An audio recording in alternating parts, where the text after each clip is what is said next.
Wow, on the camera, man, it really looks like the flag is sticking out of my head now. It's weird. I need to go get my camera looked at. Anyway, so you need to be on page 12. This is the last video I'm going to make today. So the next time you see me in a video, I won't have this behind me. So let's see. All right, so you need, what page did I just say? 12, page 12. All right, so let's look at page 12. And while you're getting to page 12, I want to switch my camera over. All right. Now, page 12, the objective here is how do you graph a linear equation without using Desmos? How do you graph an equation by hand without using Desmos? Well, you need to pay attention to these steps right here. First, it needs to be in slope-intercept form. That means it needs to look like this. Y equals mx plus b. Then you're going to graph the y-intercept. That's b. B is the y-intercept, and make sure you put it on the y-axis. Okay? Then you're going to use the slope to make a second point. Don't forget it's rise over run. You do rise first, then you do run. Then use a ruler to draw a line that extends through both points. So what does that mean? What does that look like? I don't have to do all these. I'll do about 3 or 4 of them. That's enough. All right, so let's look at number 2. All right, so this is already in slope-intercept form. Why? Because the y is already by itself. All right, so the slope is -3. That's that number.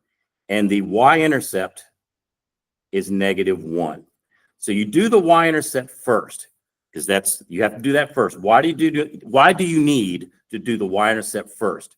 Well, first of all, let's plot that. -1 goes on the y-axis because it's called the y-intercept. The reason you do that first, because when you count the slope, that's where you count from. How do you know where you're going to count from if you don't plot the y-intercept first? You've got to plot the y-intercept first. Now, the slope is -3, but slope needs to have rise and it needs to have run. So you need to put that over 1. Slope needs to be a fraction because it's rise over run. All right, the rise is -3, so you do that first. So that means go down 3, 1, 2, 3, and over 1. All right, so I'm supposed to use a ruler. Let me see. I'm not going to draw very straight. I'm not using a ruler, but that line would go about like, oops, I missed. That's why you should use a ruler, all right, or some form of straight edge, okay? Let's see. Let's do number 9. Number 9. Now, they tried to trick you on this one. They wrote this backwards, so I need to fix that. You should write the slope first. That's -6/5. The negative goes on the top, x, and that is a +1. That should go second. They tried to trick you by changing the order. Now, the slope is -6/5. The y-intercept is 1. What do you do first? You have to do the y-intercept first. That's 1. So you go up to the y-axis, you plot a 1. And now use the slope. The slope is rise over run. The rise is -6. 1, 2, 3, 4, 5, 6, and over 5. 1, 2, 3, 4, 5. All right, not using a ruler. I'm probably not going to get this straight, but it goes like that. All right.